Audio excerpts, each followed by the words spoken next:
Hey guys, tonight we begin with the surprisingly trippy world of ancient Egyptian recreational chemistry, the civilization that gave us pyramids, mummies, and apparently festivals that could rival your college roommate's worst decisions.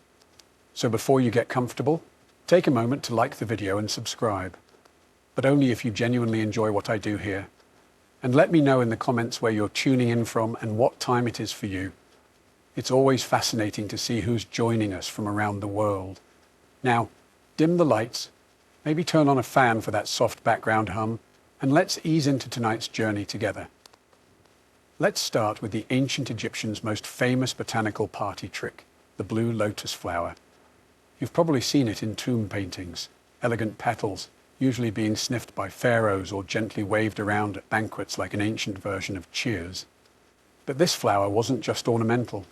The Egyptians believed it had sacred properties and mild psychoactive ones. Yes, the blue lotus could get you just a little bit floaty.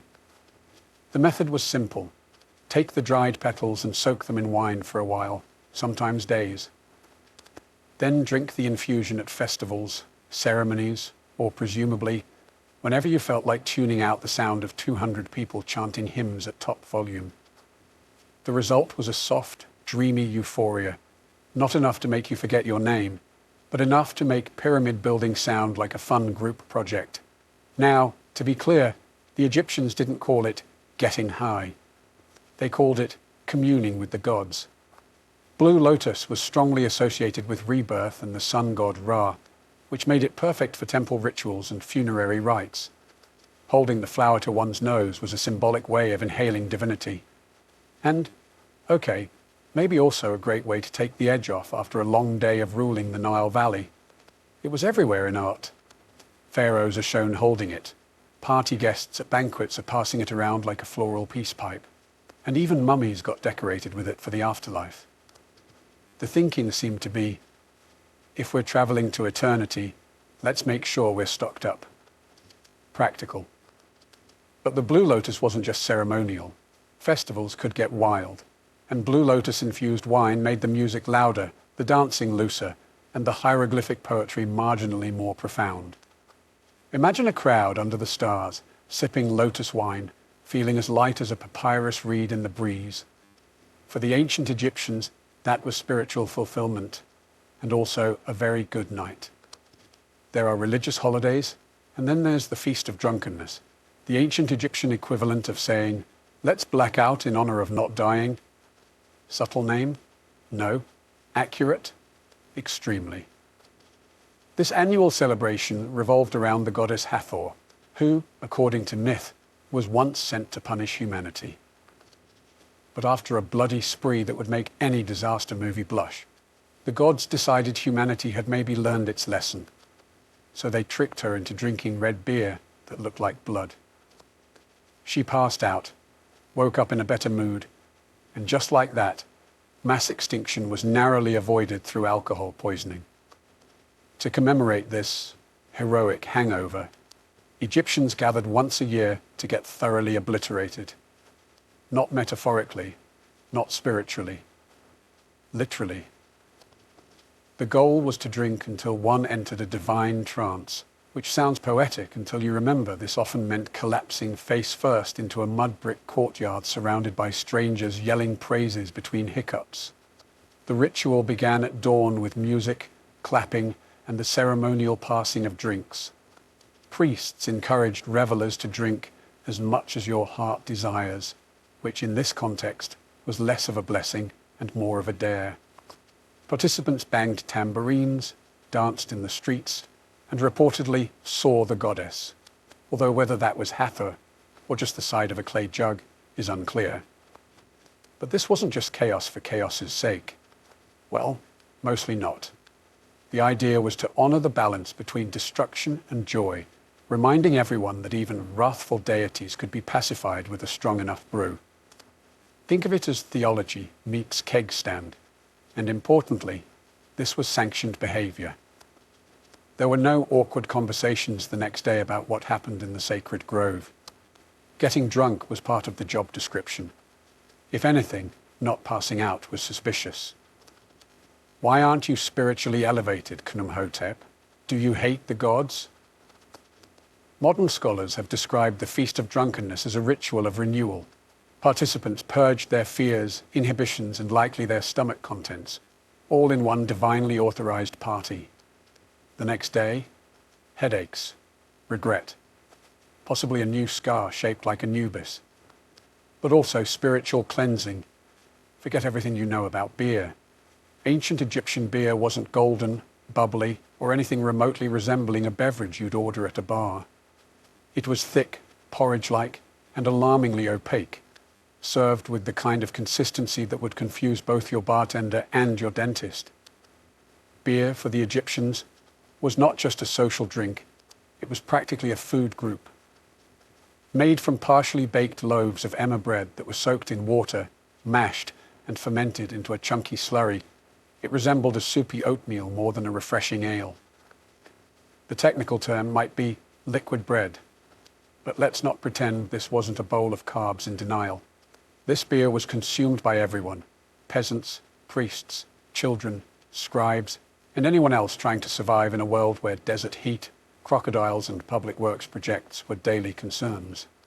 It was calorically dense, slightly intoxicating, and cheaper than anything else that didn't require chasing it down with a spear.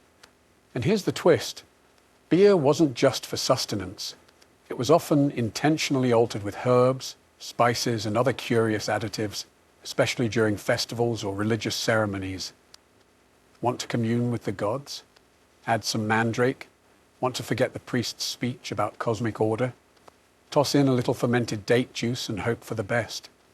Of course, hygiene was a concern, but beer had an answer for that too. Water could kill you, but beer had been boiled, fermented, and spiced. It was safer than the Nile, and often more reliable than your co-workers.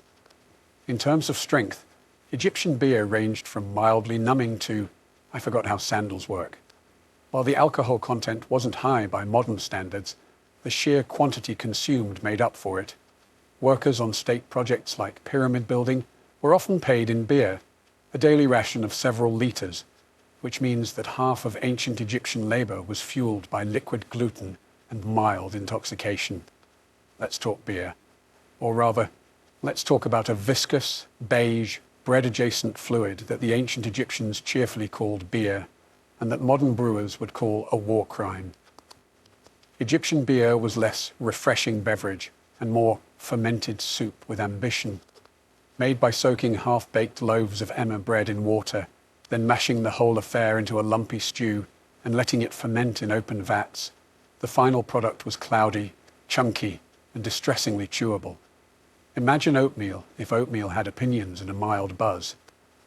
But despite its texture, which archaeologists generously describe as rustic, this was the drink of the people.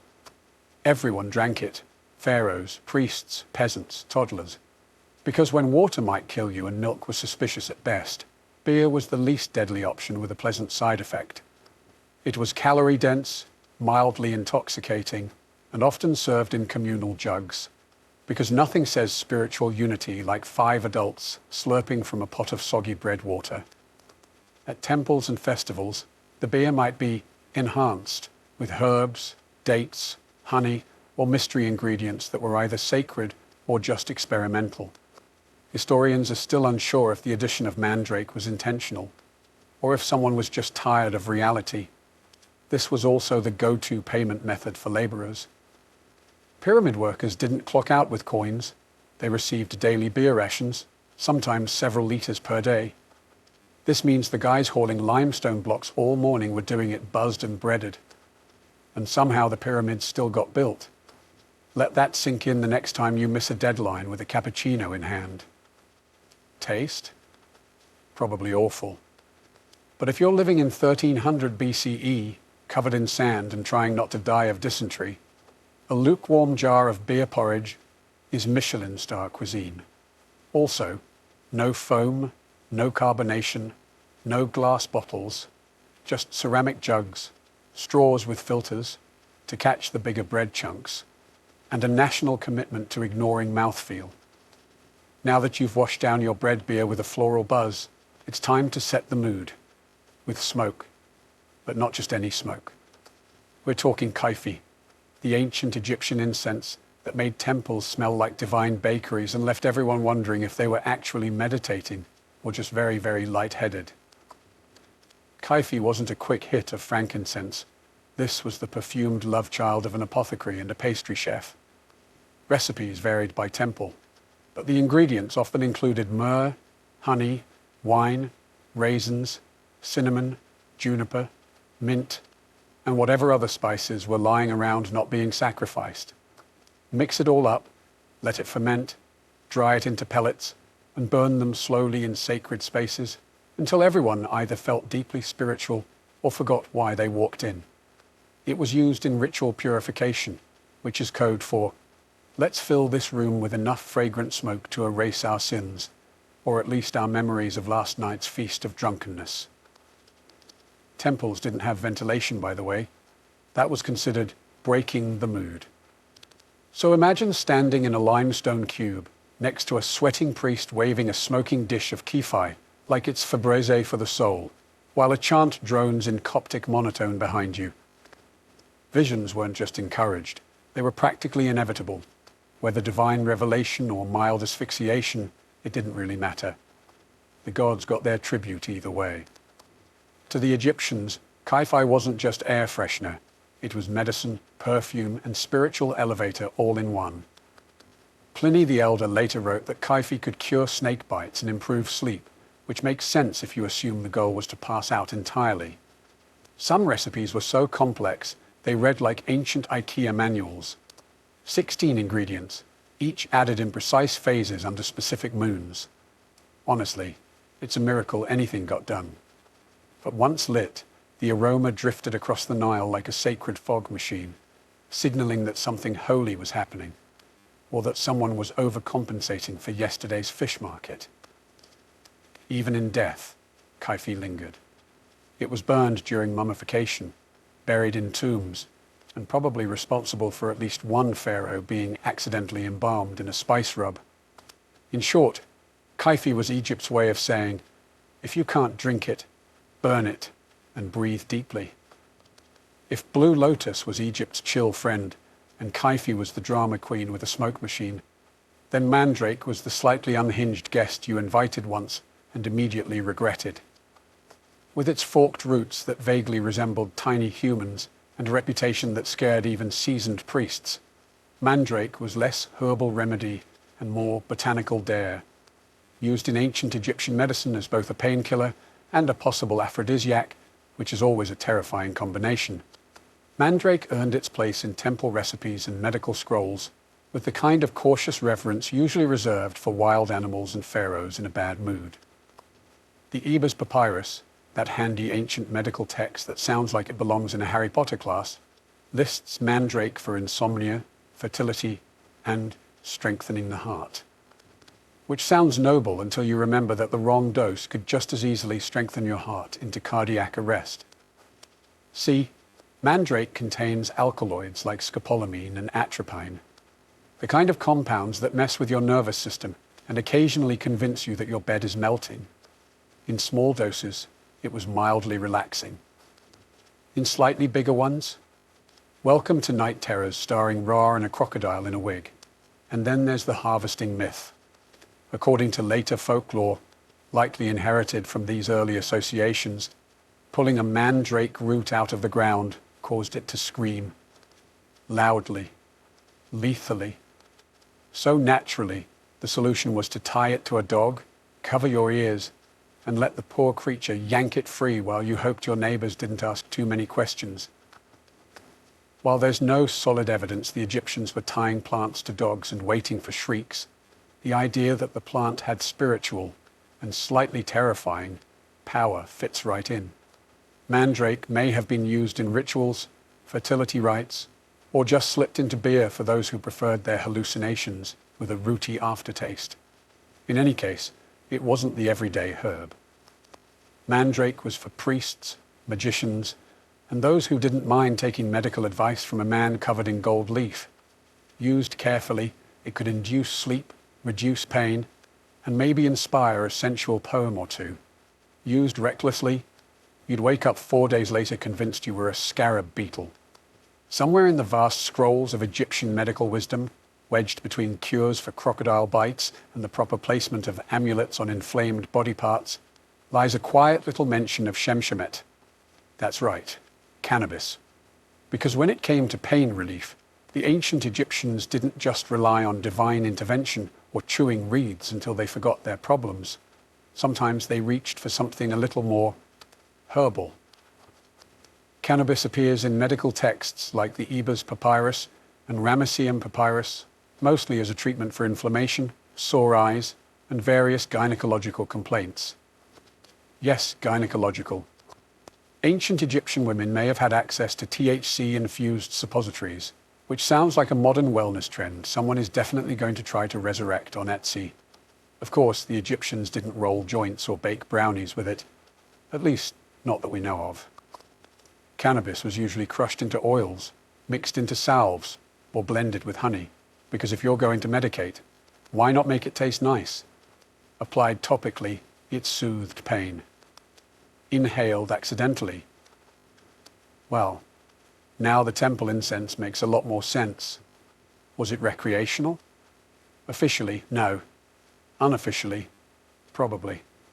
When you're running a civilization in 120-degree heat with limited plumbing and a deeply unpredictable crocodile problem, no one blames you for accidentally over-medicating. And if your high priest starts talking to statues a little too confidently, well, who's to say that isn't divine wisdom? There's also physical evidence.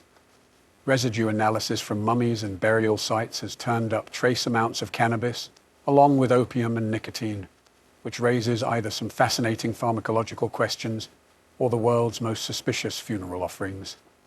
And let's not ignore the priests. These were men trained to chant for hours, interpret dreams, and stare into incense smoke until something stared back. If their rituals involved cannabis, it wasn't for giggles. It was to facilitate communication with the gods, or at the very least, with the wall. Somewhere in the dimly lit, sweet-smelling corners of the ancient Egyptian temple pharmacy, just behind the dried lizards and holy ointments, sat the opium stash. Small, wrinkled poppy pods imported from the eastern Mediterranean, tucked away like a divine secret. Because when you've got plague, pain, and pyramid-related back injuries, sometimes prayer alone doesn't cut it. Though not native to Egypt, opium poppies likely made their debut through trade with Cyprus or Crete. The Egyptians were nothing if not enthusiastic early adopters. By the time of the New Kingdom, poppies were well on their way to becoming the ancient world's go-to sedative, a medical miracle wrapped in mild addiction. Opium didn't just dull pain, it smoothed over childbirth, calmed coughs, soothed gastrointestinal rage, and made temple chants about cosmic balance feel like they actually had a beat. Administered in drinks, pills, or occasionally as suppositories, because of course, it became the pharmaceutical equivalent of saying, "Shh, don't worry about it." Naturally, it found a home in the temple medicine cabinet, that sacred shelf where healing met holy mystery. Priests, doubling as physicians, administered it during rituals and serious treatments, probably while saying things like, "This will ease the divine tension in your spleen." Whether your god was angry or your molars were, opium could calm them both. The ancient texts don't call it opium directly, of course. That would be too helpful. They reference extracts from the poppy plant, in the same vague way modern labels say natural flavors, which is never comforting. But let's not pretend this was all medicinal. There's always a blurry line between spiritual elevation and a really good nap. And for elite Egyptians, especially those being embalmed, opium might have been part of the final send-off. What better way to face the underworld than totally blissed out and blissfully unaware of the scarab beetle crawling across your nose? Like many of Egypt's sacred substances, opium was part cure, part comfort, and part controlled chaos. Used wisely, it soothed agony. Used poorly, it turned temple assistants into spaced-out background dancers. Still, in a world of tooth drills, snakes, and sandstorms, a little somnolent magic went a long way. Wine in ancient Egypt was a sign of sophistication, a drink of the gods, a toast to Osiris. But don't let the elegant amphorae fool you. This stuff could hit like a chariot accident, especially when it came laced with the ancient equivalent of a little something extra. Wines weren't just fermented grape juice. They were infusions, concoctions, and occasionally mild experiments in altered consciousness. Egyptians flavored their wine with everything from mandrake and blue lotus to myrrh and frankincense. Ingredients that sound spiritual until you realize they were probably added for maximum mood enhancement. Religious festivals were the main setting for these potent potables. At the Feast of Drunkenness, for example, participants didn't sip wine to appreciate terroir. They chugged it to achieve metaphysical disconnection. The idea wasn't to be tipsy. It was to teeter between dimensions, possibly while dancing with a priest in a leopard skin. These spiked brews were often described in medical texts as remedies, which is how you know things were getting creative. Got a headache? Try a wine infused with fermented lotus. Sore joints? How about some frankincense-infused red, aged 2 weeks in a clay pot? Existential dread? Well, that one needed priestly supervision, and possibly a floor mat. And it wasn't just mortals enjoying this liquid therapy. The gods themselves were believed to appreciate a good spiked offering. Vats of wine were ritually poured out in temples, left as offerings in tombs, and used in ceremonies to help the divine descend into statues, or at least wobble in their general direction. Let's be clear, this wasn't your average table wine. Depending on the additives, these sacred brews could calm nerves, ease pain, or launch a midsummer banquet into full psychedelic mystery cult territory.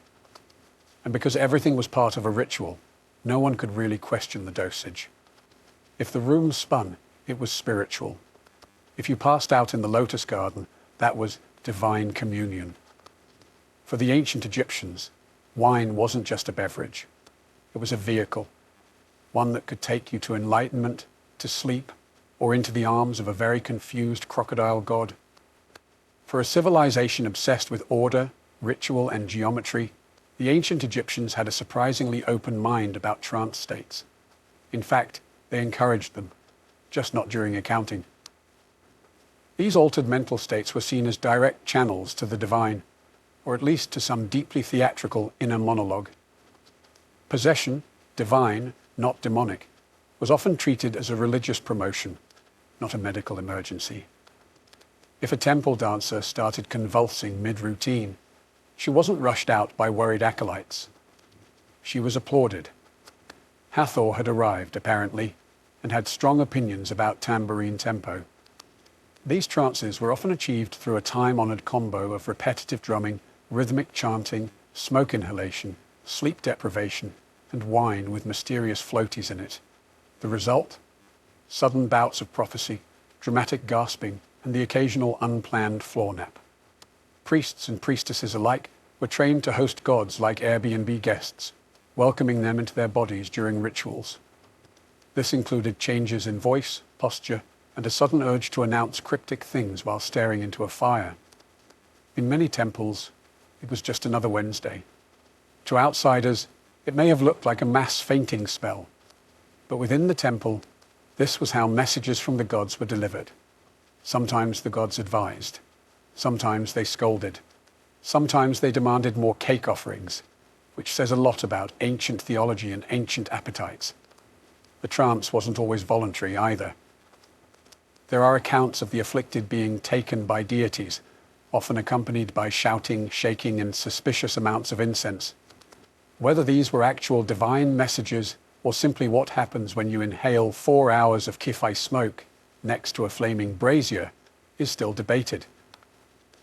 Of course, once the trance ended, the possessed party returned to normal, often looking slightly disoriented and very sweaty. The ritual concluded with applause, a sip of sacred wine, and possibly a nap behind a pillar, while someone else mopped up the sanctified drool. To modern eyes, divine possession might look like performance art meets heat stroke. But to ancient Egyptians, it was the pinnacle of religious experience, the moment when the divine broke through the sandstone barrier of reality to drop a few cryptic life tips.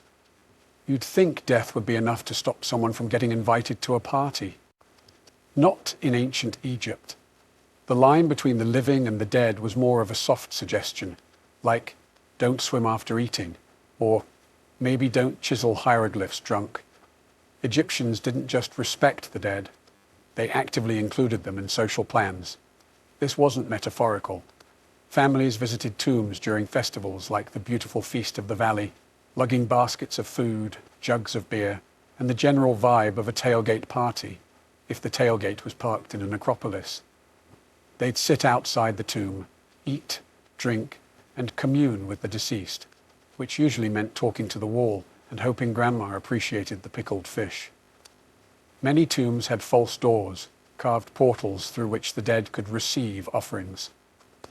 Whether this meant spiritually or just enjoying the smell from the other side is unclear.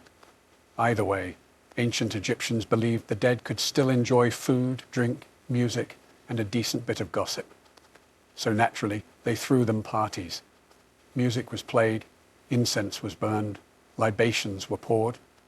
Sometimes the living got drunk enough to cry, confess secrets, or accidentally sit on sacred offerings. It was like a family reunion, only with fewer arguments and slightly more embalming fluid. These gatherings weren't just acts of remembrance. They were also mutually beneficial transactions. The living fed the dead. The dead, in theory, blessed the living in return. Good crops, protection, fewer nightmares involving hippos. Everyone won. Sometimes people even slept overnight in tombs, hoping for dream visions from their departed loved ones, or the occasional unsolicited advice from a former accountant turned ghost. Stop lending money to your brother, the dream might say. And also, the amulets go on the left. To modern sensibilities, this sounds macabre. To the Egyptians, it was completely logical. The afterlife wasn't a goodbye, it was just a new address. And if Great Uncle Horemheb wanted to attend the party via divine osmosis through a stone wall, who were they to say no? For all the incense, holy trances, and sanctioned debauchery, ancient Egyptian revelry came with a price, and it usually arrived sometime around sunrise with a pounding headache and the vague memory of yelling at a statue. Yes, even in a world where Blue Lotus was medicine and beer was breakfast, the morning after hit just as hard. Archaeological texts are suspiciously quiet on the subject of hangovers, which is probably because no one was in the mood to write hieroglyphs when their head felt like it had been smited by Ra himself. But the evidence is there. Medical papyri describe pains of the head and recommend treatments involving herbs, honey, and sometimes just lying very still while pretending to commune with the gods. In more advanced cases, a ritual cleansing was recommended, which usually involved a priest, a bucket of cold Nile water, and possibly a stern lecture on moderation that no one remembered hearing. The real trick, of course, was plausible deniability. If you'd danced shirtless in the temple or passed out in a tomb alcove, you didn't say, "I overdid it." You said, "I was overcome by the divine." It wasn't a blackout. It was a mystical encounter with Hathor's laughter. Much more respectable. And for the truly unlucky. There was always purging. Not metaphorically. Literally. The Egyptians were fond of emetics. Lovely concoctions designed to evacuate your sins from both ends. Imagine being handed a drink that tastes like regret and being told, "This will restore your balance." Moments later, your balance is definitely gone. The priests, of course, fared better. They had training. They had ritual authority. And most importantly, they had people to carry them home. Meanwhile, common revelers woke up with lotus petals in their hair and sandal imprints on their faces, wondering whether they'd danced with a god or just someone very committed to the role. Still, no one swore off the next celebration, because spiritual enlightenment, as it turns out, is addictive, especially when it comes with beer, smoke, and a mild chance of falling into a trance and yelling your neighbor's secrets in front of a statue. When ancient Egyptians prepared for death, they didn't just pack linens and a decent eulogy. They packed snacks and drugs and possibly a backup stash, just in case eternity got boring.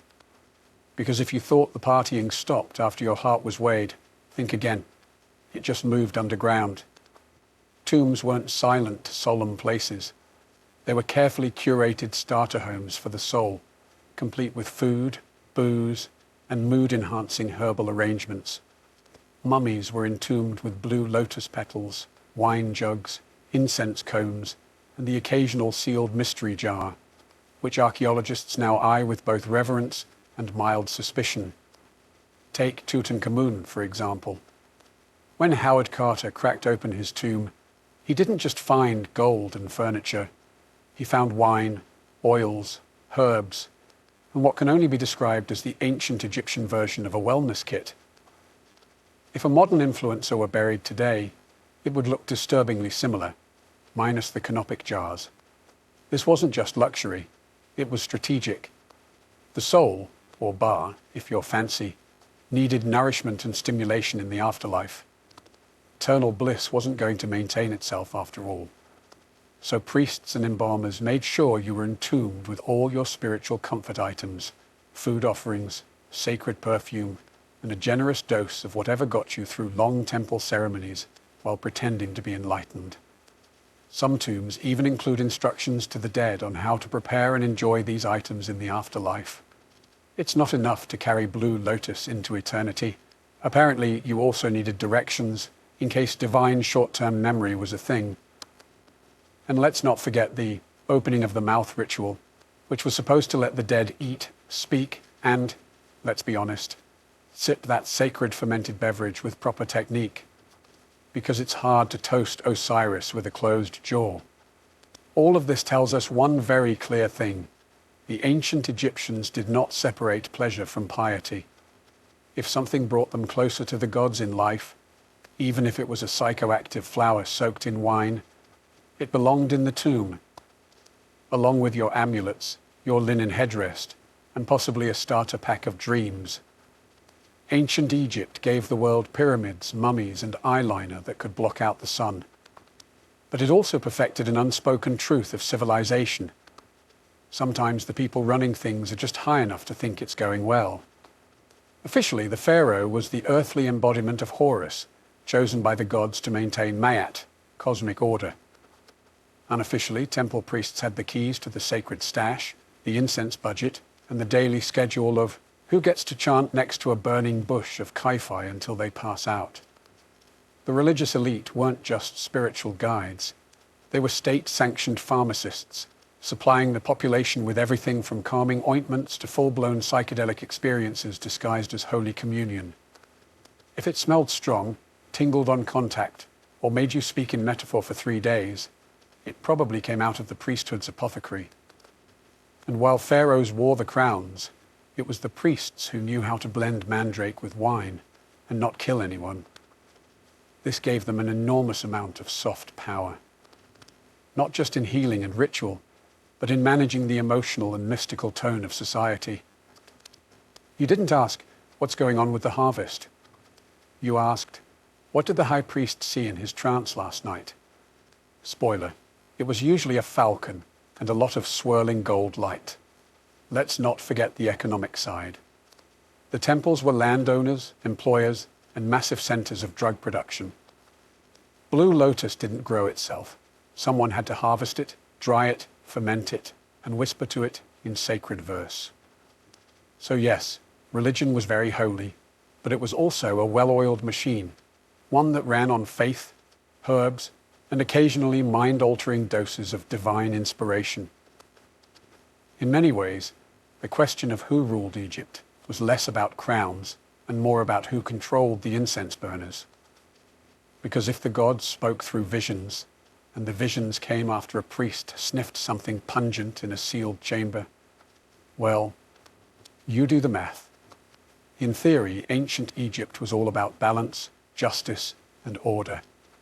In practice, if you were rich enough to afford a private tomb and someone to fan you while you digested, you also had access to the good stuff, the kind of narcotic rarities that didn't show up in the village clinic scrolls. Make no mistake, ancient Egyptian society was a hierarchy, and mind-altering substances followed the same rules as everything else. Pharaoh at the top, goat herder at the bottom, and everyone else politely sniffing dried flowers and pretending it was enough. While commoners got barley beer, and maybe a whiff of temple incense if they leaned close enough, the elite were bathing in blue lotus oil and sipping spiked pomegranate wine out of gold-rimmed chalices. Some of the more potent substances, mandrake, Kai-Fi blends laced with opium, imported cannabis resins, were likely restricted to ritual or medical use, which just happened to align perfectly with the daily schedules of court officials and high priests. Funny how that worked out. Take Pharaoh himself. The divine ruler of Upper and Lower Egypt couldn't be expected to process the metaphysical weight of ruling without a little help from the sacred pharmacopoeia. If his dreams were considered state messages from the gods, then sedating his insomnia with a psychoactive nightcap wasn't indulgence, it was national security. Even in death, the elite kept their stash close. Many tombs contain medicinal vials, incense cones, and wine jars with labels so vague they may as well have read, "for ceremonial purposes only." One wonders if the gods actually required that much imported poppy resin, or if Tutankhamun just liked to keep his options open. Meanwhile, the lower classes weren't exactly locked out of the experience. They just had to settle for the watered-down versions. Beer thick enough to chew, weak incense, and whatever passed for spiritual euphoria during an 18-hour shift building obelisks. And when someone did get their hands on a forbidden substance without a permit, that was likely called witchcraft, heresy, or a very bad day to be a field laborer. After 14 chapters of sacred snorting, divine day drinking, and hallucinogenic healthcare, one might be tempted to ask, what does all this really say about ancient Egypt? Well, for starters, it tells us they were brilliant at blending science, spirituality, and recreational chemistry into a single belief system. Pain relief and prophecy came from the same flower. Medicine and mysticism walked hand in hand, usually to the beat of a sistrum and the smell of something smouldering that definitely wasn't FDA approved. It also reveals just how much the ancients respected the power of altered states. Not as escapism, but as a legitimate way to access insight, healing, and the occasional god with an animal head and a flair for drama. Their rituals weren't just pageantry. They were controlled chemical theatre with incense, chanting, and psychotropic tea for the caste, and the strict gatekeeping of sacred substances. That's just the ancient version of putting wellness behind a paywall. The elite had their blue lotus spas and imported opium. Everyone else got lukewarm beer and an eye infection. Divine enlightenment was available, but only if you could afford the luxury tomb package with optional afterlife minibar. But perhaps the most revealing takeaway is this. Humans have always wanted to feel more, see more, and know more, especially if it involves lying down in a temple and not doing chores. The ancient Egyptians weren't that different from modern humans meditating with essential oils or arguing about microdosing on podcasts. They just wore more eyeliner and took their hallucinations more seriously. So, what does this mean for us? Well, maybe that our ancestors weren't primitive drug enthusiasts or eccentric spiritualists. Maybe they were just doing their best to navigate a confusing, beautiful, often painful world, with the tools, rituals, and fragrant smoke they had. And if that journey to inner peace happened to involve wine, wildflowers, and a trance where you barked like Anubis, so be it. Florence, late 1400s. The air was thick with incense, sweat, and the perfume of crushed roses. The city was bursting with art, intellect, and political intrigue, but also a very specific kind of madness, the obsession with beauty. And not just any beauty. Renaissance beauty. The kind that meant looking like a porcelain statue, even if it killed you. Enter Sarasa, a luxurious, silky white face paint made from, you guessed it, lead. Yes, actual lead. Women across Florence, Venice, and beyond smeared this shimmering poison across their cheeks, foreheads, and décolletage to achieve that ultra-pale, ethereal look. Because in a world where tan skin meant laboring under the sun like a peasant, looking like a walking cadaver was the ultimate flex. But this wasn't just a light dusting of powder. No, Sarusa was layered on like Venetian stucco. Some women went so far as to sleep in it, refusing to wash their faces, allowing the toxic compound to literally soak into their skin. The result? A radiant, ghostly glow, right up until the sores appeared. And when they did, they just applied more lead to cover them. You know, like a Renaissance Band-Aid. One that guaranteed the wound would never heal. If the lead didn't get you, the mercury might. Used to treat blemishes and fade sunspots, mercury was another charming element in the Renaissance beauty arsenal. Combine that with arsenic-based tonics and vinegar face baths, and you had a full-blown chemical warfare routine, marketed as elegance. And let's not forget the classism baked into every powdered pore. Noble women wanted their skin to look untouched by sunlight or hardship, so the paler, the better, even if it made them anemic, delirious, or eventually dead.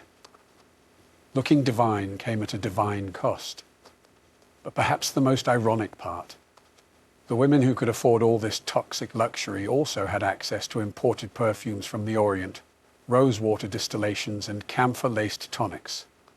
They literally smelled like angels while their skin peeled off in sheets.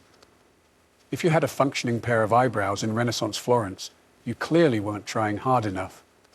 In the never-ending quest to resemble a Botticelli painting or a particularly fashionable egg, Renaissance women plucked their hairlines and eyebrows into oblivion. A high, rounded forehead was considered the epitome of beauty. The higher your forehead, the more noble and intelligent you appeared. So women willingly yanked out rows of hair from their brows and along their hairline with tweezers, rough cloth, or even seashells. This wasn't a one-time affair. It was routine maintenance, a weekly ritual of pain and precision. For stubborn hairs, women rubbed in concoctions made from walnut oil or cat dung, yes, cat dung, to thin the regrowth. Some even scorched stray hairs off with candle flames, because nothing says grace and refinement like lighting your face on fire. Eyebrows, thin, arched, and barely visible, if at all. A truly sophisticated woman had no visible brows. Instead, a soft shadow or trace was painted in later, often with burnt cork or powdered charcoal, which sounds elegant until you realize it smeared terribly in the Florentine heat.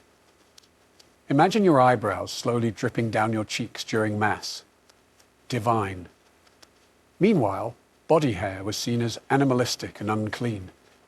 Women removed it with a paste made from vinegar, quicklime, and arsenic, another charming blend. The mixture burned, but hey, it left the skin smooth. Until it didn't. And the scalp? Hair was gathered up into tight, rigid styles, often braided and padded with false hair made from wool, horsehair, or someone else's actual hair. Sometimes hair pieces were soaked in lye and bleached to match the fashionable golden hue of the season. If it didn't match, no worries. Just wear a cap over it and pretend it did. Renaissance problem-solving at its finest. The irony? All this hair removal and sculpting was done without mirrors. That's right, mirrors were rare and expensive. Most women styled themselves by feel, with help from servants. So your maid better have steady hands and zero passive aggression.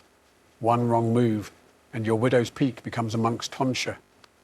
Renaissance beauty was less about natural charm and more about strategic subtraction. Remove the brows, remove the hairline, remove common sense, all in the name of elegance. Once the face had been thoroughly powdered, plucked, and poisoned, it was time to move on to the body, specifically squeezing it into shapes the human ribcage had no business aspiring to. Enter the Renaissance corset, equal parts fashion statement and orthopedic trauma.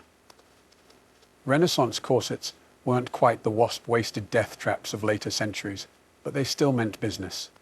Known as stays or bodies, these early versions were designed to flatten the torso, not cinch it. The goal was to create a smooth, rigid canvas that emphasized the bust and elongated the silhouette.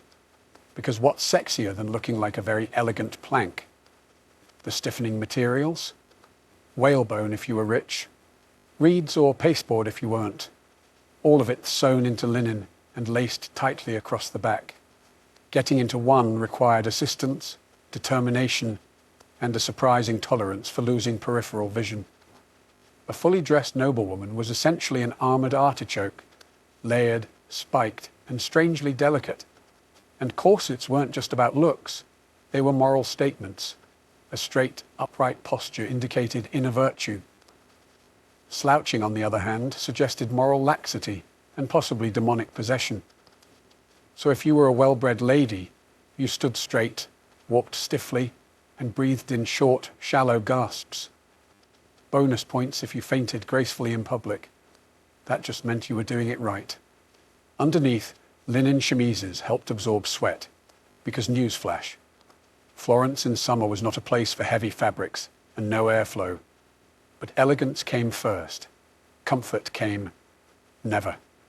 And yet, despite the discomfort, corsets had one major benefit. They held everything in place.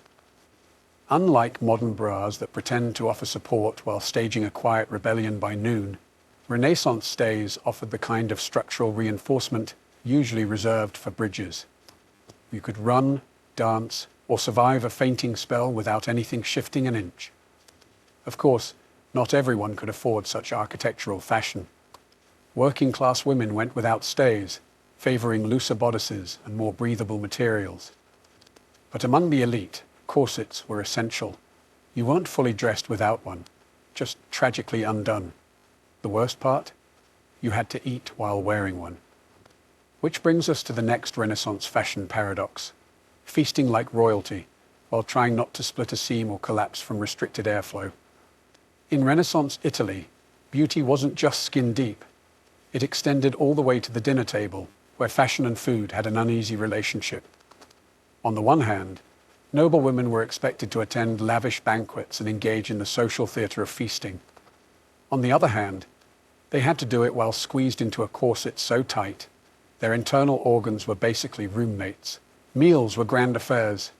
Tables groaned under the weight of roasted peacock, marzipan sculptures, and gilded fruit. But for upper-class women, actually eating was a delicate performance. You could nibble, you could sip, but you absolutely could not unhinge your jaw and go to town on a goose leg. That would have been barbaric, and potentially dangerous given the boning in your bodice. Instead, you were expected to take dainty bites, keep your back straight, and smile through the growing pressure in your ribs. Sometimes the act of sitting upright for hours and pretending to enjoy cold eel pie was enough to trigger a fainting spell, which, frankly, only added to the aesthetic. Pale, breathless, and collapsing into the arms of a handsome courtier. Très chic. Of course, this polite self-starvation had limits. Many noblewomen were secretly ravenous by the time they reached their private chambers, where they could finally remove the corset and devour a hidden stash of sweetmeats or leftover cheese. Yes, even Renaissance beauty queens had midnight snacks. They just couldn't admit it. And there were rules even for those. Certain foods were believed to affect the complexion. Cucumbers were discouraged. They made the skin watery. Wine was encouraged. It flushed the cheeks with colour. Some ladies even drank vinegar tonics to stay trim, because nothing says high fashion like ruining your gut lining. There was also the matter of digestion. In a corset, your stomach had nowhere to go. Women had to pace their eating carefully, or risk indigestion, bloating, or, God forbid, a very unladylike burp, the horror. So while men got to recline, drink heavily, and argue about Dante, women mastered the art of elegant restraint, eating just enough to seem sociable, but never enough to ruin the line of their gown. Once the face was painted, the hair plucked, the corset tightened, and the food politely nibbled, it was time to smell expensive. In Renaissance Florence, your scent wasn't just a finishing touch, it was a social weapon. A noblewoman's fragrance was as carefully curated as her lineage, and failing to smell like imported luxury was basically a scandal. The Renaissance nose had standards. Common folk might reek of garlic, goat, and existential dread, but the elite, they wafted through salons and basilicas trailing clouds of rosewater, musk, ambergris, and exotic spices. If you walked past a duchess and didn't feel mildly intoxicated by her scent, she wasn't trying hard enough. perfume was big business. Italy, especially Venice, was the European hub for distillation, but the most coveted ingredients came from farther afield. Frankincense from Arabia, myrrh from Ethiopia, cinnamon from Ceylon, and ambergris, a waxy, oddly pleasant-smelling substance from the intestines of sperm whales. It was outrageously expensive and wildly fashionable.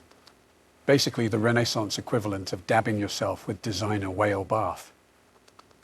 These perfumes weren't just for pulse points. They were soaked into gloves, stitched into dress linings, and sprayed onto handkerchiefs that ladies would flutter dramatically whenever someone less hygienic came too close, which was often. Streets were filthy. People bathed irregularly. Perfume wasn't a luxury, it was armor. And for the ambitious beauty, scent layering was essential.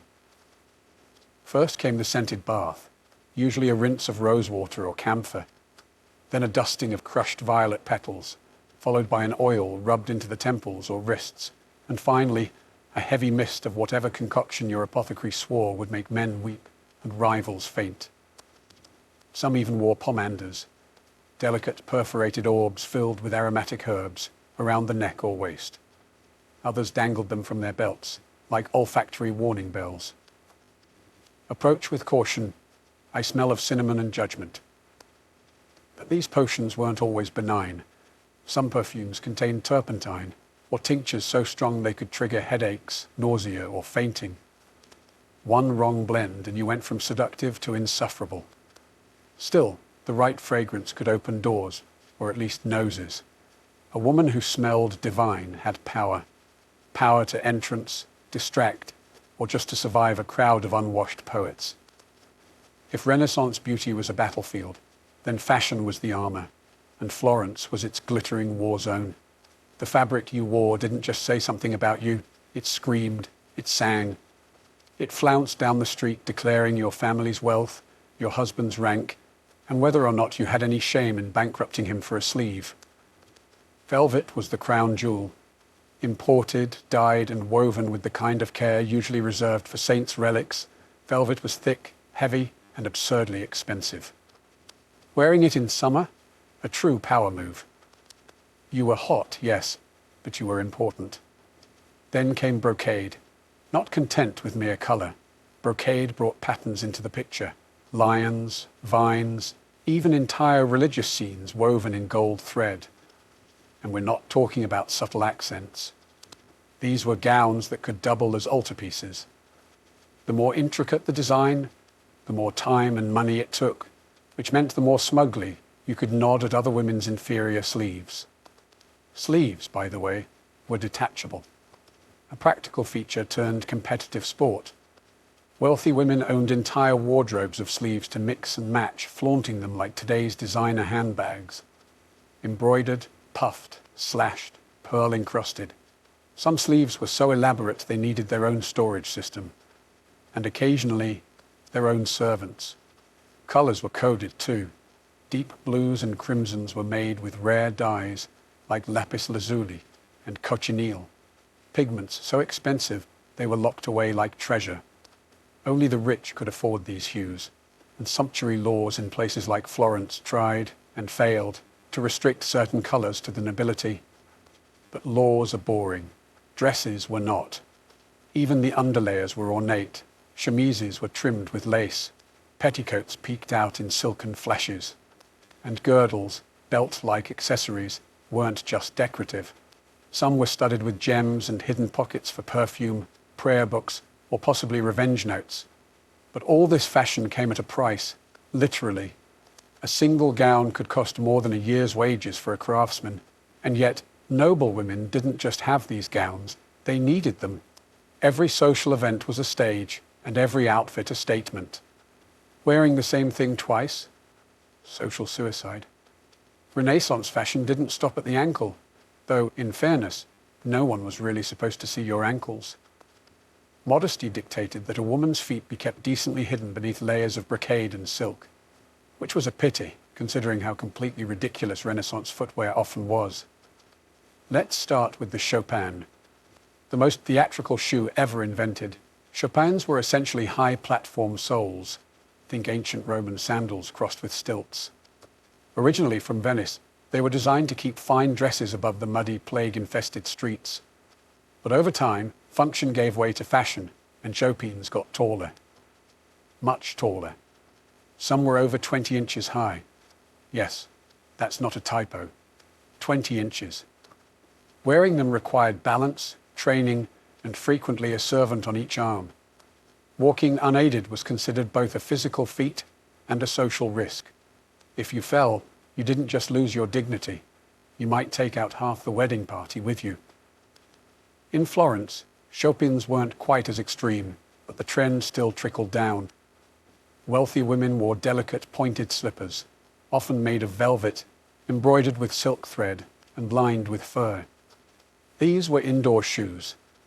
Outdoors, you wore pattens, wooden or cork platforms, strapped underneath your slippers to protect them from the street.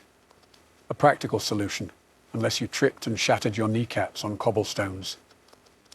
Foot binding wasn't a thing in Renaissance Italy, but the pressure to have dainty, narrow feet absolutely was. Shoes were pointed, narrow, and not built for actual walking. But who needed to walk when you could glide from sedan chair to palace hall, leaving a trail of crushed flower petals and broken arches?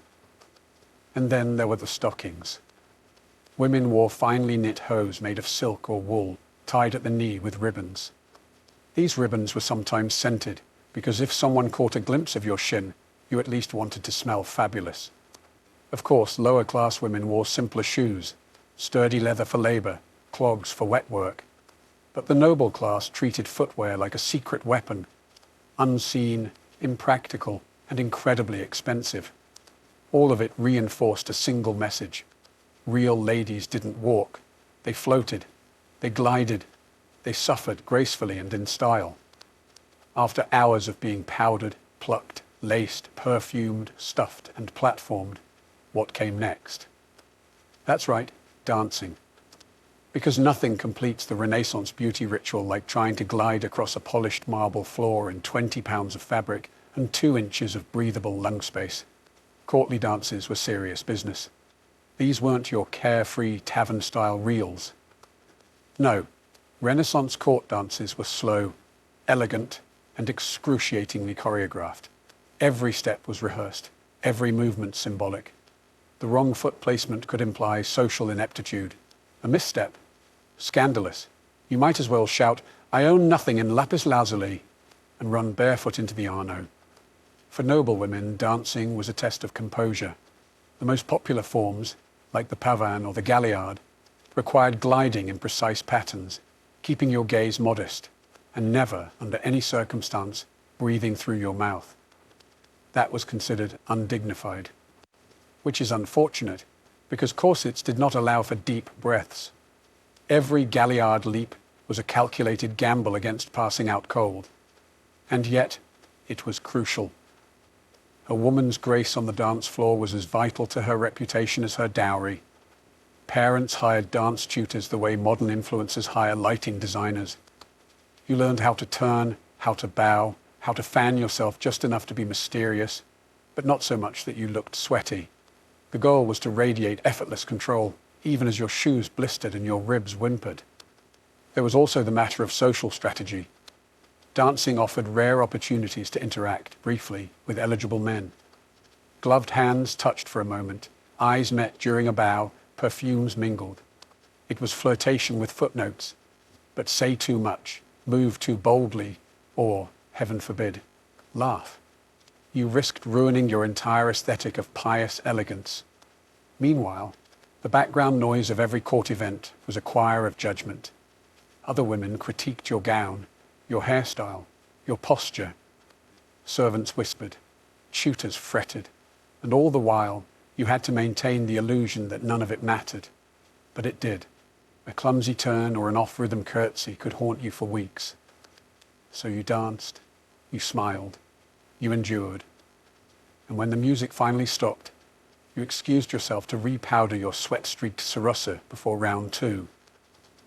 The guests had departed.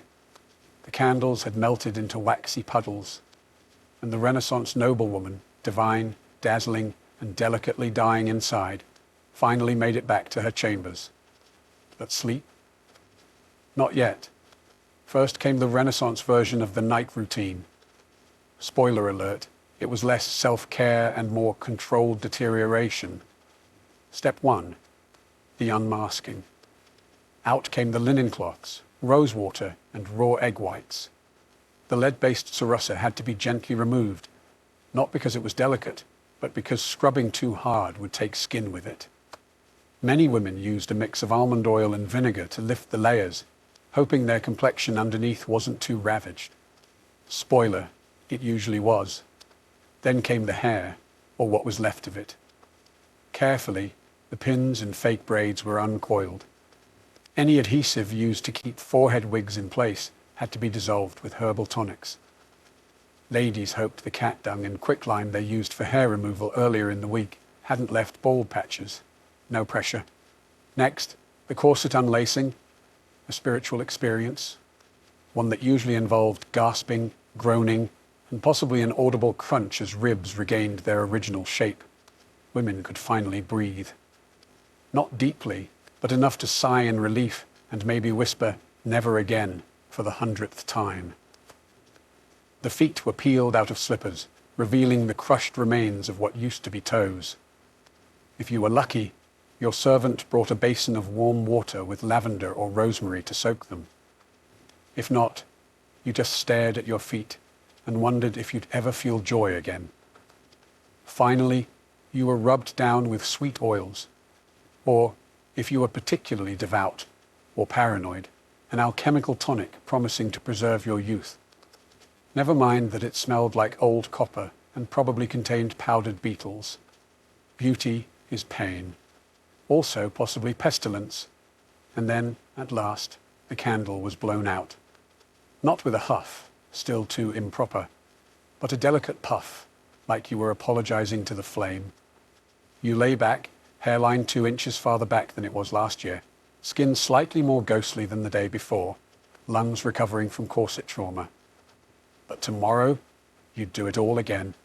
Because in Renaissance Florence, beauty wasn't just a look. It was a lifestyle. A full-time, high-stakes performance with no intermission. And the audience? Everyone. Before Irizumi became linked to crime syndicates and back-alley parlors, tattoos in Japan carried a far more complex and layered identity, one deeply rooted in honor, mythology, and labor. Long before the Edo period, Japanese tattoos were used as punitive marks, burned or etched into criminals' faces and arms to permanently brand them as outcasts.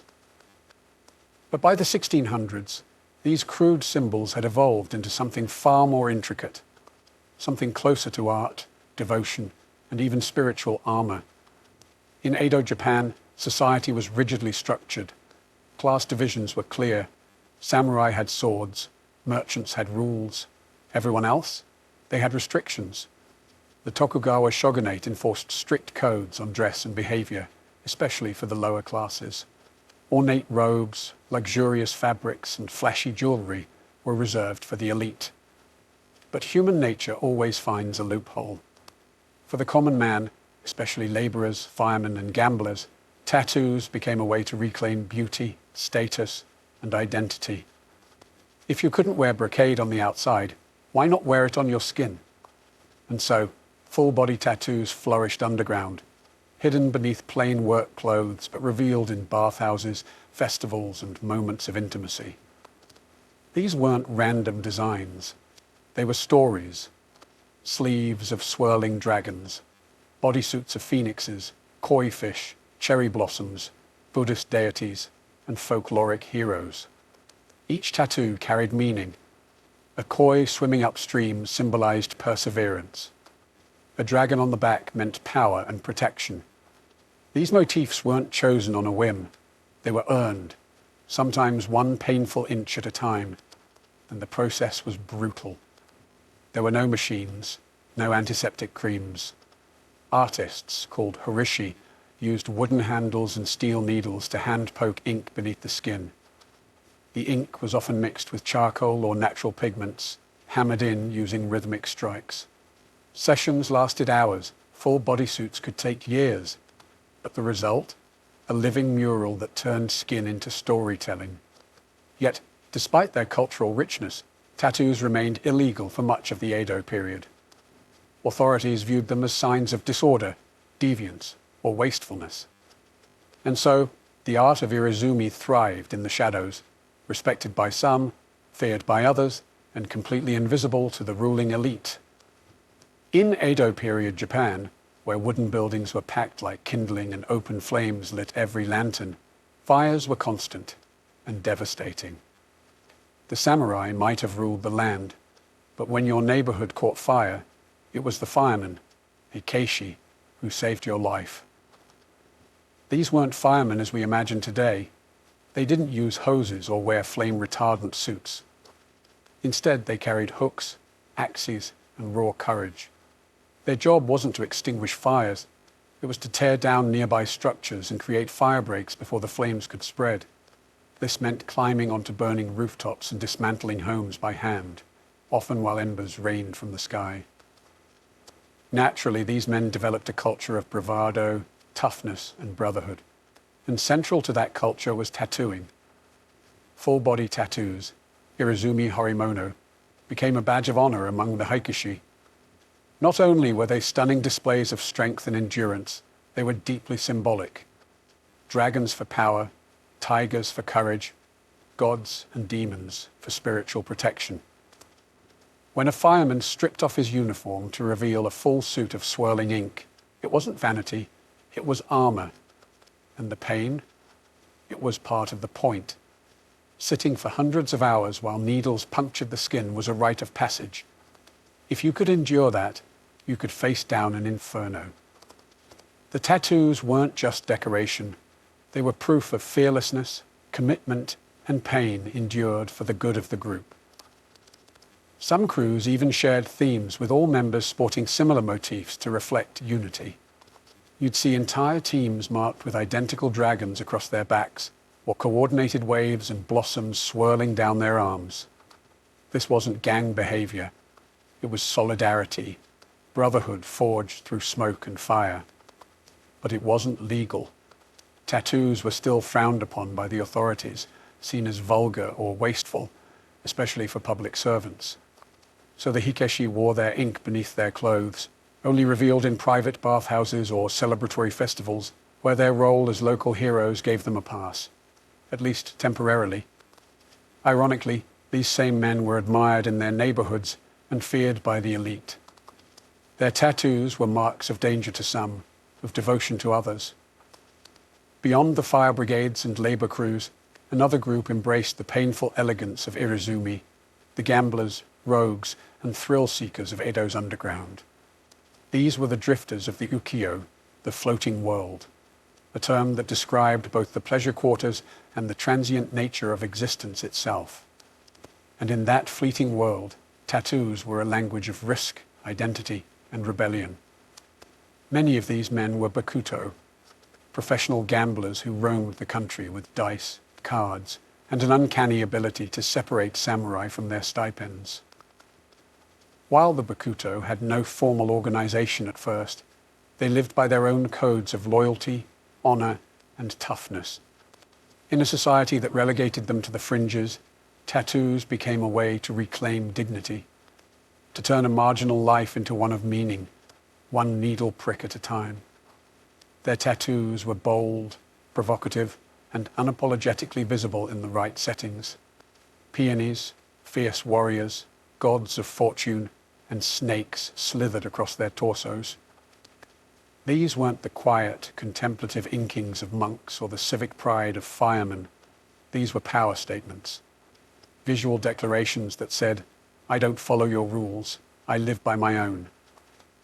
Many designs referenced famous characters from Japanese folklore and kabuki theater, heroes like Sakata Kintoki, Minamoto no Yoshitsune, or even mythical rebels who challenged authority. The more outrageous the figure, the more admired the tattoo. It wasn't just skin-deep symbolism. It was branding in a society where no one handed you a name unless you fought for it. And yet, despite their outsider status, these men were crucial to the underground economy.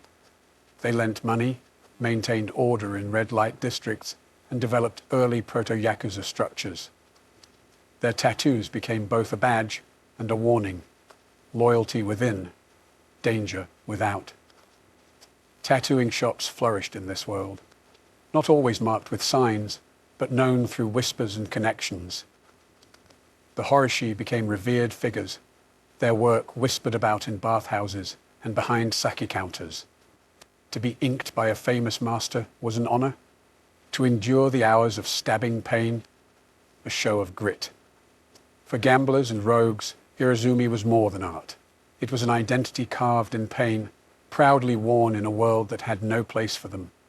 Though tattooing in Edo, Japan is often portrayed as a masculine tradition of laborers, firefighters, and gamblers, women also left their mark, sometimes quite literally, on this hidden world of ink. While rarely documented in official records, female tattoos existed quietly, tenderly, and rebelliously beneath the layers of silk and propriety. In many cases, these tattoos were intimate, romantic, personal. Unlike the large mythological bodysuits of their male counterparts, women's tattoos were often smaller, discreet, and emotionally charged. Lovers would tattoo each other's names on hidden parts of their bodies, inside the upper arm, on the inner thigh, near the collarbone. A gesture known as Irezumi Chobun, love tattoos. A popular phrase inked onto women's skin was Inochi Azukemasu, meaning, I entrust you with my life. It was more than a vow. It was a declaration of emotional surrender, written in pain. Men sometimes carried similar inscriptions, showing mutual commitment beyond what any formal wedding could offer. This kind of tattooing was especially common among lovers in the ukiyo, the floating world of pleasure districts where courtesans and geisha reigned. Among high-ranking courtesans, tattoos were sometimes a tool of seduction, a small teasing mark, visible only when a rogue slipped just right, became part of the mystique. It gave the illusion of intimacy, as if a client was seeing something forbidden. In reality, the tattoo may have been shared with dozens of clients, each believing it was a private secret. In other cases, tattoos signified heartbreak or betrayal. The courtesan might burn or slash a name tattooed on her body after a lover abandoned her, turning passion into scarred testimony. Some even covered these names with new ink, dragons swallowing letters, waves washing away memories. But for women outside the pleasure quarters, tattoos could also be acts of quiet rebellion. Peasant women, fisher women, or wives of tattooed men sometimes followed suit, inspired by the artistry or solidarity. Though they risked judgment, these women wore their ink privately, under their robes, as silent declarations of autonomy. While Edo society officially condemned such markings, especially on women, these tattoos carved out a hidden narrative, one of love, agency, and pain born voluntarily. A story the official histories never bothered to write down. Behind every breathtaking bodysuit, every swirling dragon and tragic hero etched in flesh, there stood the unsung artisans of Edo, Japan, the horishi, or tattoo masters. They worked quietly in tucked-away corners of the city, anonymous rooms above tea houses, back rooms of barbershops, or candle-lit apartments that smelled of incense and ink. There were no flashing signs, no customer reviews, just reputation, passed by word of mouth and inked skin. Becoming a horishi was no casual decision. It took years of training, usually through apprenticeship under a master. The tools were basic: wooden handles with clusters of steel needles at the tip, dipped into a thick black ink called sumi, made from soot and animal glue. The technique, painstakingly slow and deeply painful. The needles were jabbed rhythmically into the skin by hand, often with a bamboo mallet. This process, called tabori, required steady hands, infinite patience, and the mental endurance of a monk. But horishi weren't just craftsmen. They were storytellers, historians, psychologists. A good tattoo master had to understand not only how to tattoo, but what to tattoo. Every design carried meaning: the cherry blossom fading into waves, the transience of life, a tiger climbing a mountain, bravery in the face of impossible odds. The client might bring a request, but the horishi would decide the placement, the balance, the soul of the piece. Clients would return over and over, sometimes for years, to complete their full suit.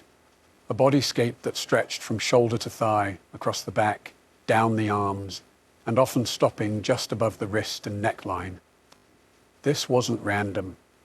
Tattoos had to remain hidden beneath daily clothing to avoid trouble with the authorities.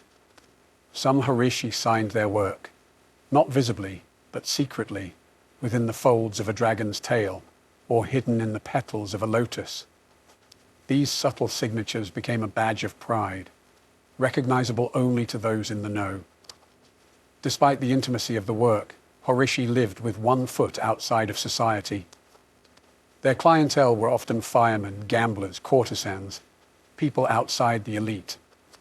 So the artists too lived on the edge, revered by the underground, invisible to the powerful.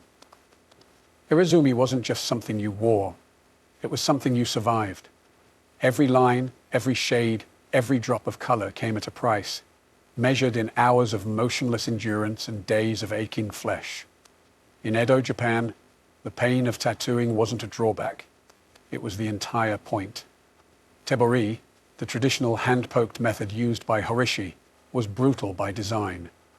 The artist would dip the cluster of needles into sumi ink, then tap them rhythmically into the skin using a wooden stick or mallet. The process was slow, incredibly slow. A single outline could take hours. A full-body tattoo might require years of regular sessions, each lasting half a day or more. There were no numbing creams, no mercy. Only the sound of steady tapping and the raw sting of every puncture. But the pain was more than physical. It was symbolic. It separated the dilettantes from the devoted.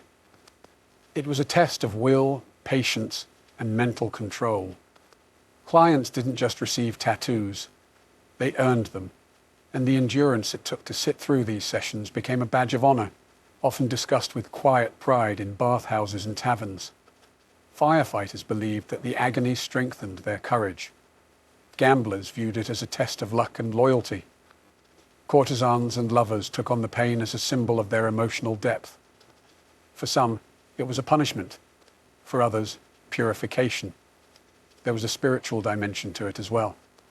Enduring pain was seen as a kind of self-discipline, similar to fasting or meditation. Buddhist themes were common in Irezumi, not just because of their aesthetic value, but because they reflected ideas of suffering, rebirth, and enlightenment. With each completed session, a person didn't just come closer to finishing a tattoo. They came closer to transformation. And there were rules.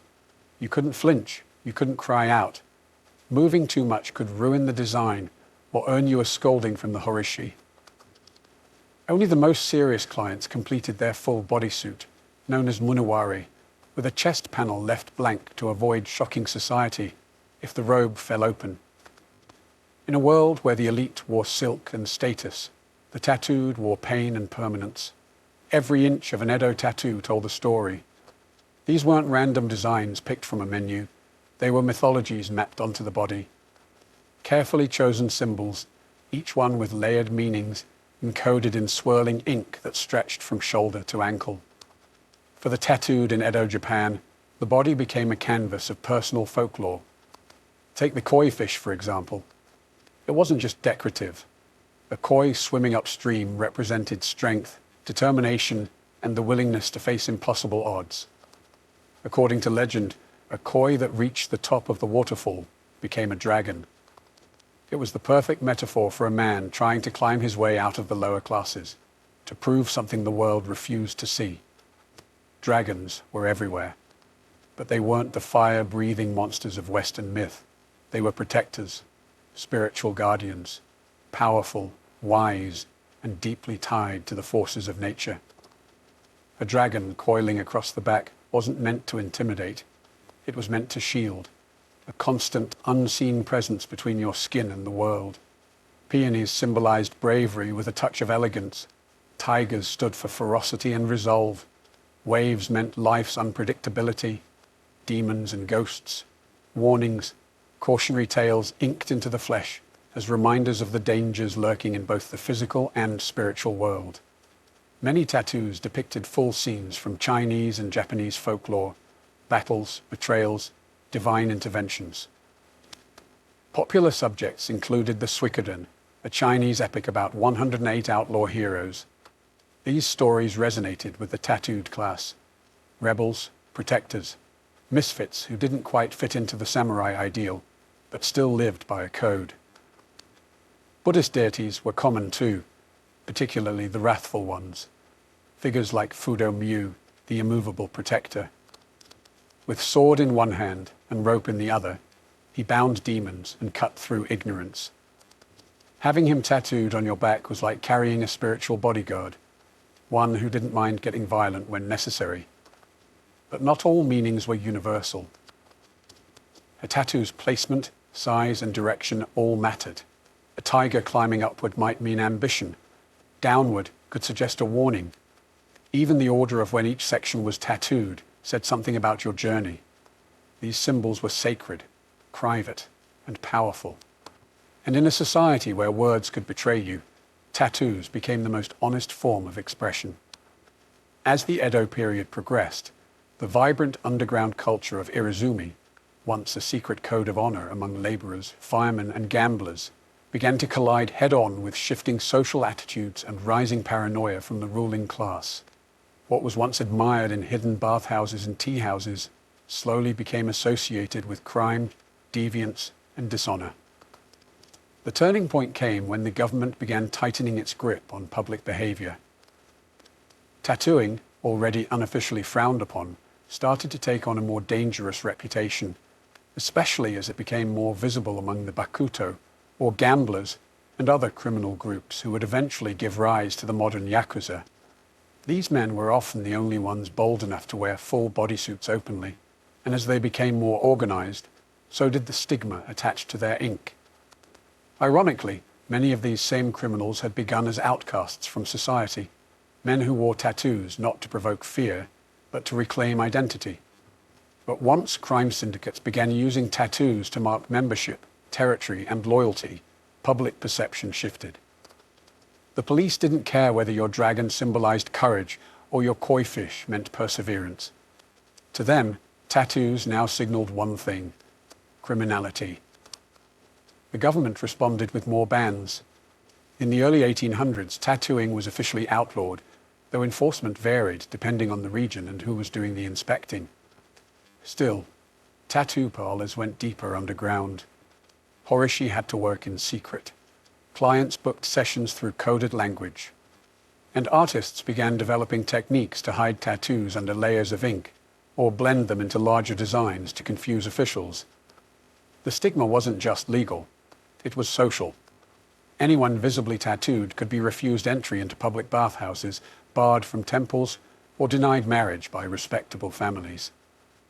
Tattooed bodies became taboo, and the art form, once a mark of bravery or spiritual symbolism, was recast as something vulgar, dangerous, even evil. But the tattoos didn't disappear. They simply went deeper, both under the skin and under the radar. For every government crackdown, there was a new design, a new hiding spot, a new client willing to endure pain for something meaningful. Irezumi didn't die. It went into hiding, like a coiled dragon, waiting. As Japan stepped into the modern age with the Meiji Restoration in 1868, the new government was eager to present the country as civilized, orderly, and most importantly, westernized. And in this new image of modern Japan, tattoos had no place. Irezumi, with all its cultural depth and underground prestige, was declared a stain. The government doubled down. Tattooing was not only criminal, it was now embarrassing, something savage, something shameful. Foreign diplomats were horrified by the elaborate bodysuits worn by Edo's working class, and Japan, desperate to be taken seriously by the West, responded by pushing tattooing deeper underground than ever before. Yet even as it was banned for Japanese citizens, tattooing curiously became a tourist attraction. British and American sailors flocked to Japanese ports and sought out Horishi to take home pieces of exotic oriental body art. Ironically, the very art form Japan sought to bury was being preserved by the very foreigners whose approval they craved. And still, the tradition didn't die. Horishi adapted. They changed their clientele, moved their studios further into secrecy, and kept the Tabori method alive. Master-apprentice lineages survived in whispers. The techniques, symbolism, and tools were passed down carefully, often within families or tightly knit artistic circles. In the 20th century, Irezumi became deeply entangled with the Yakuza. The full bodysuit, hidden beneath business suits, became a symbol of loyalty and fear within the criminal underworld. Once again, tattoos were about pain, honor, and secrecy, but this time without the folkloric grace of Edo firemen or mythological koi. The art was still there, but the public had turned away. Even today, the legacy of that stigma lingers. Despite modern interest in tattoo culture worldwide, Japan still views tattoos with suspicion. Public baths, gyms, and even some beaches ban tattooed individuals. The fear of criminal association endures, even when the ink is harmless. But times are shifting. Young Japanese artists are reclaiming Irezumi, not as rebellion, but as heritage. Museums are preserving ancient designs. Art lovers and historians are finally acknowledging the craftsmanship. And a new generation is asking, why should we be ashamed of our own skin? In a culture built on layers, of robes, of meaning, of silence, Irezumi remains the most honest expression Japan ever tried to hide. In Renaissance Europe, discussing sex openly was taboo, unless, of course, you were doing it through a thick Latin manuscript wrapped in religious guilt and printed under church supervision. Enter the marriage manual, a strange genre of literature where theologians, monks, and celibate scholars explained how good Christians were supposed to get busy, solely for the purpose of procreation, naturally. These manuals were less 50 Shades and more 46 Permissible Positions for the Glory of God. Titles like De Matrimonio or The Book of the Family disguised what they really were. Deeply detailed guides on when, how, and why married couples could engage in sexual activity, complete with diagrams, calendars, and lists of forbidden days. Spoiler, there were a lot of forbidden days. Sex on Sundays? Sinful. Feast days? Absolutely not. During Lent? God forbid. In fact, there were roughly 180 days a year when marital intimacy was prohibited. Combine that with the fear of damnation and the local priest snooping around, and it's a wonder Renaissance Europe ever managed to reproduce. These guides also gave advice on the proper mindset during intercourse. Joy was suspicious. Passion was risky. Love was fine, as long as it didn't make you too enthusiastic. Women were encouraged to be submissive and silent, and men were warned not to let their desire burn too brightly. Basically, the goal was spiritual union, with just enough physical action to make a baby and nothing else. But despite the dry language, these books were wildly popular, especially among clergy. Some manuals even had sections explaining which sexual positions were natural versus unnatural. Missionary was divine. Anything else was basically flirting with excommunication. Of course, educated Renaissance readers knew how to read between the lines. These books were some of the only texts that acknowledged sex at all, so people devoured them, not necessarily for pious reasons. A marriage manual on your shelf was totally acceptable.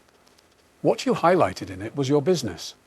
Ironically, the strict moral codes these books promoted only made people more curious about what lay beyond them, which is why, right next to the marriage guides, another kind of book began to circulate, less holy, more illustrated. On the surface, they were scientific marvels, detailed anatomical treatises, often illustrated by respected artists and backed by university scholars. But for anyone with half an imagination and a locked drawer, these books had a certain extracurricular appeal, especially when the female form was involved. The Renaissance saw an explosion of interest in human anatomy, thanks to dissection being legalized in certain regions and artists like Leonardo da Vinci pushing the boundaries of scientific observation. Texts like De Humani Corporis Fabrica by Andreas Vesalius were considered groundbreaking medical references. They were also, whether intentionally or not, kind of steamy. Why? Because they showed women naked, in exquisite, clinical, full-body detail. Breasts, hips, genitalia, nothing was omitted. And while the official purpose was to educate, let's just say not every reader was there for the lymphatic system. These images were often presented with artistic flair. One particularly infamous edition of an anatomical book showed a nude woman, gracefully reclining as if in a Botticelli painting, except her chest cavity was flayed open like a diagram in a butcher's manual. It was both horrifying and oddly sensual. The body is art. The body is science. And for some, the body is entertainment. Since pornography was strictly banned by the church, these illustrations slipped through the moral net under the guise of medical necessity. A young man caught with a suggestive woodcut from a medical book could simply shrug and claim he was pursuing his studies. The fact that the page was dog-eared and mysteriously thumb-worn, irrelevant. Some printers even leaned into the dual appeal. Certain editions were produced with extra attention to the female form, featuring idealized nudes that blended anatomy with eroticism. A sort of Renaissance loophole. If you wanted to look at naked people, all you had to do was pretend to care about the spleen. And these weren't back-alley publications. They were printed by respected presses, collected in university libraries, and cited by physicians. But between the dry Latin and muscle diagrams, there was just enough soft-core temptation to keep readers flipping pages with slightly more enthusiasm than necessary. Of course, not all forbidden books were pretending to be scientific. Some didn't even bother to hide it. By the mid-Renaissance, a new kind of book began appearing in private collections, ones that didn't bother with anatomical dissection or theological loopholes. These were full-blown love manuals, half etiquette guide, half soft seduction playbook. They were written for the well-bred nobleman or lady who wanted to flirt without falling directly into hell. Unlike the dry, rule-bound marriage manuals sanctioned by the church, love manuals reveled in ambiguity. They walked a thin line, offering tips on courtship, letter writing, and romantic speech, all under the pretense of cultivating refined behavior. But between the lines, they dripped with innuendo. These books taught the art of the glance, the science of sighing in someone's direction, the importance of hand placement during a slow court dance. They offered sample dialogues, thinly disguised pickup lines, for situations like encountering a duchess in a garden or complimenting a lady's lute playing without offending her chaperone. One popular genre was the epistolary romance, collections of fictional love letters between imaginary nobles, usually with names like Count Lorenzo and Lady Fiorella. These were meant to model virtuous behavior, but many letters veered suspiciously close to fantasy.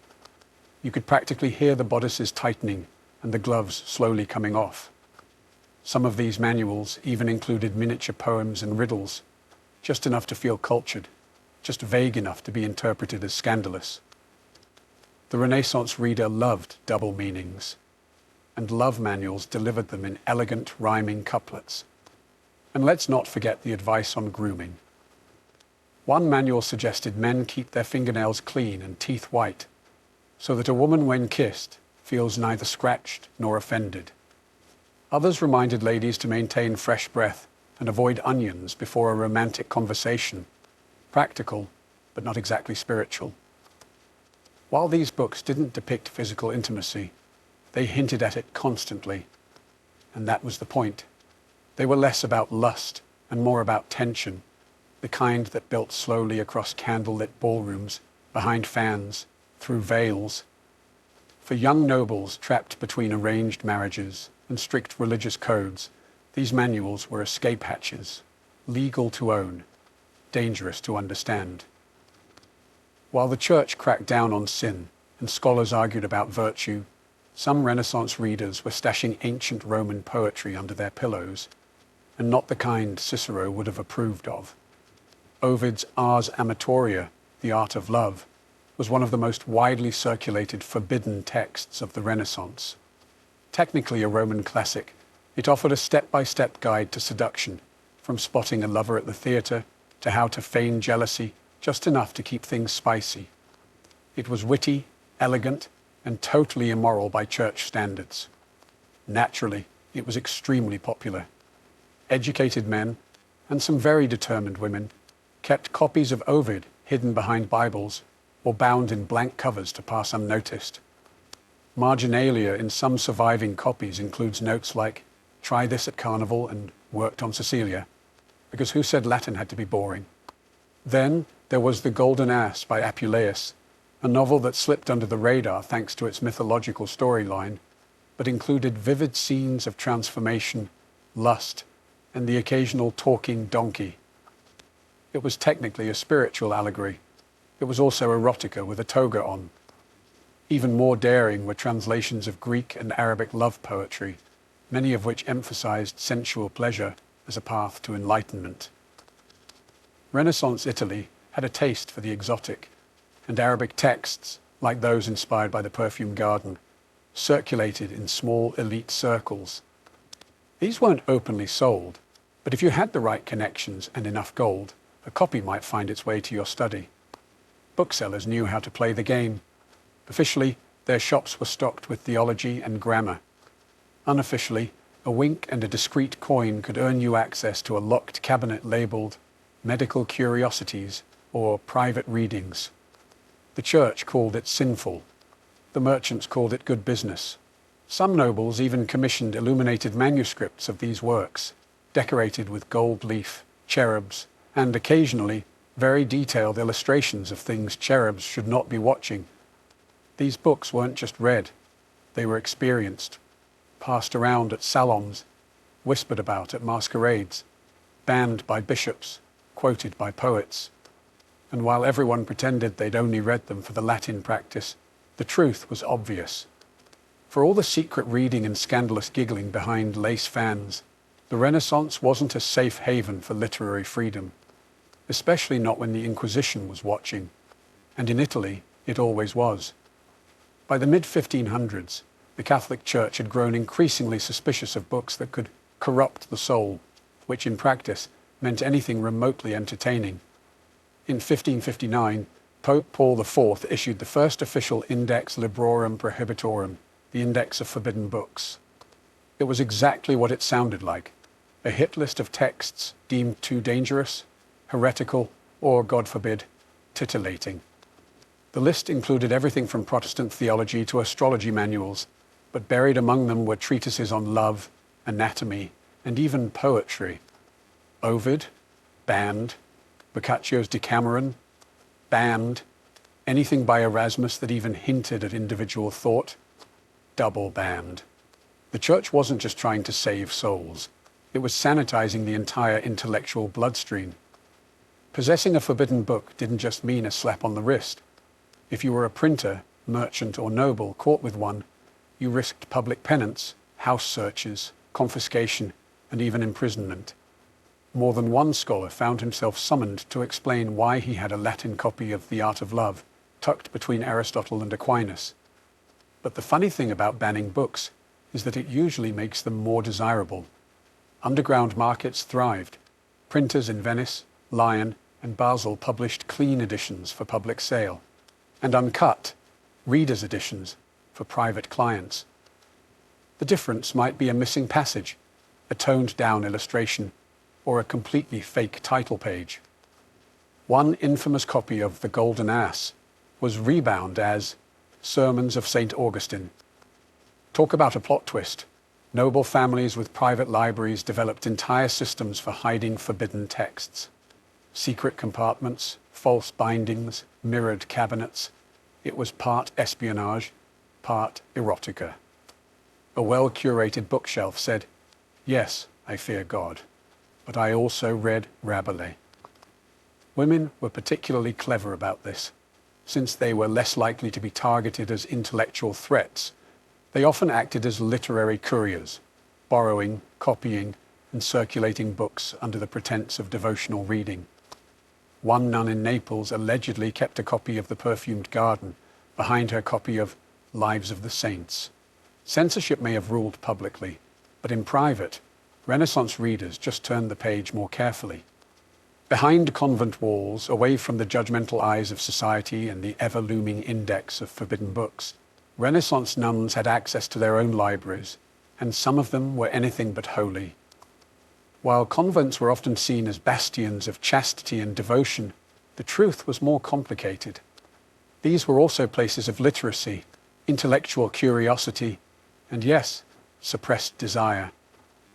Many young women entered religious life not by choice, but by family arrangement. Too expensive to marry off? Send her to the nuns? Too outspoken? Cloister her. The result? A generation of women who were highly educated, forcibly celibate, and bored out of their minds. Enter the convent library. On the surface, these collections were pious and respectable. Saints' lives, theological commentaries, devotional poetry.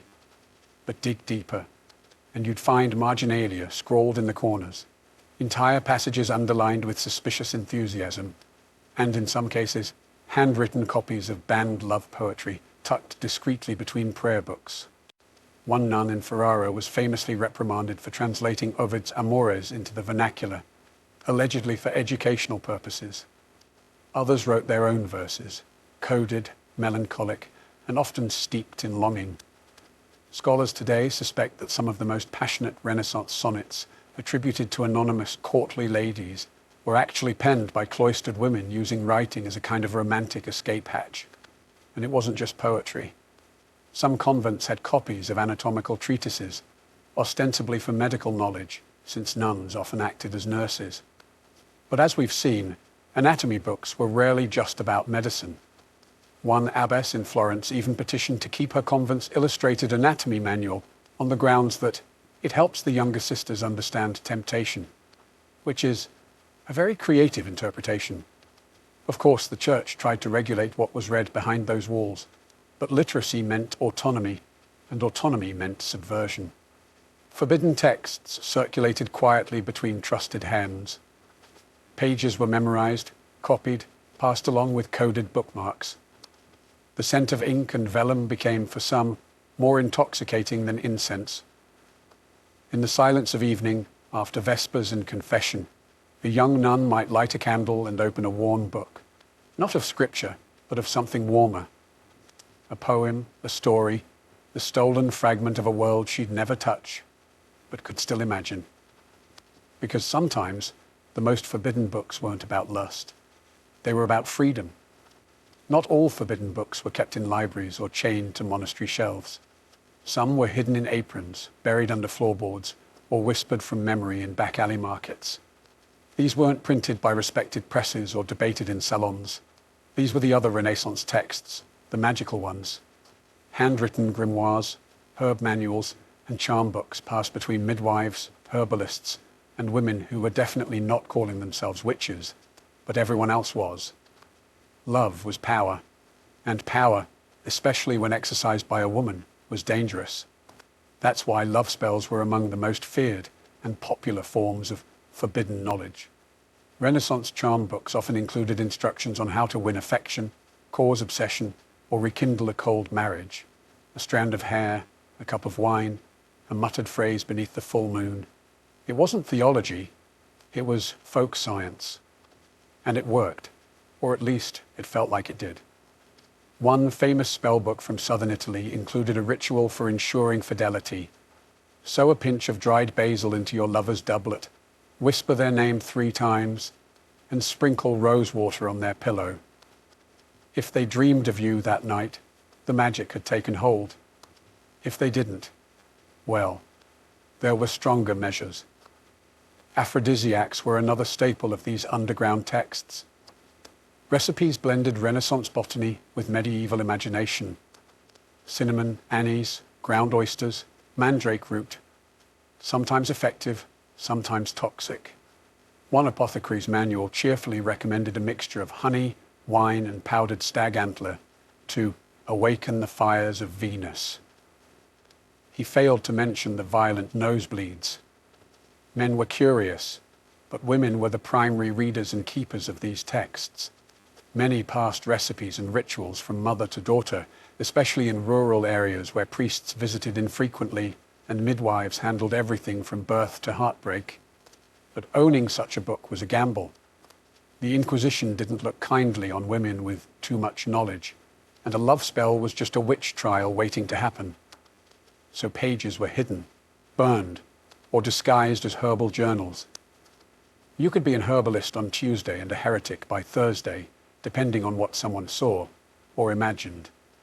By the late Renaissance, the printing press had changed everything. Books were no longer handcrafted treasures for the elite. They were commodities. And while Gutenberg may have started with Bibles, it wasn't long before printers discovered a far more lucrative market: desire. Venice became the capital of this quiet revolution. It had the perfect mix of wealth, lenient censors, and a healthy appetite for vice. Hidden behind religious tracts and scholarly commentaries, small, privately circulated books began to appear. Books that weren't coy about their contents. They didn't pretend to be anatomy manuals. They didn't disguise poetry as devotion. These were explicit, illustrated, and ready to shock. One of the most infamous of these was I Modi, translated as The Positions. Originally created by engraver Marcantonio Raimondi, with illustrations by Giulio Romano, it depicted 16 scenes of explicit intimacy. Each engraving was paired with poetic verses by Pietro Aretino, whose sharp wit and even sharper tongue earned him a reputation as the Renaissance's first pornographer. Needless to say, the church was not amused. I Modi was immediately banned. Plates were seized, copies destroyed. Raimondi was arrested. But the damage, or depending on your perspective, the innovation, was done. The idea that you could use the printing press for erotica had been unleashed, and it wasn't going back in the bottle. Underground presses sprang up across Europe, printing slim volumes of love poetry, scandalous tales, and sometimes outright smut. These weren't mass-produced. Copies were expensive, meant for wealthy patrons with a taste for the forbidden. Some were even commissioned privately, with content tailored to the buyer's fantasy. Think of it as custom Renaissance fan fiction. Printers developed clever tricks to avoid detection. Fake title pages, false publishing locations, printed in Constantinople, or Latin phrases that made the books look like harmless philosophy. In reality, they were often illustrated with woodcuts or copper engravings that made anatomy textbooks look tame. For the right price, you could have a book that thrilled, amused, or shocked, without ever admitting you owned it. Many nobles kept theirs in cabinets with special keys. Some had bindings that, when shelved, looked like dictionaries or psalters. The printing press didn't just democratize knowledge, it made lust portable.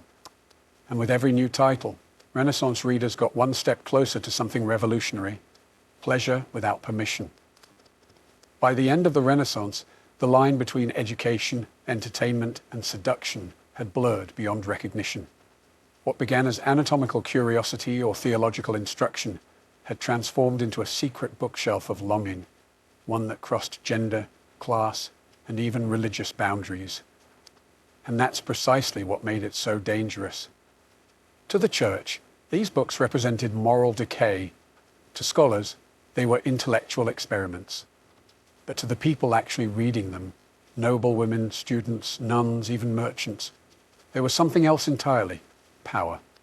Not the kind won on a battlefield or in a courtroom, but the quieter, more subversive kind that starts in the margins of a book.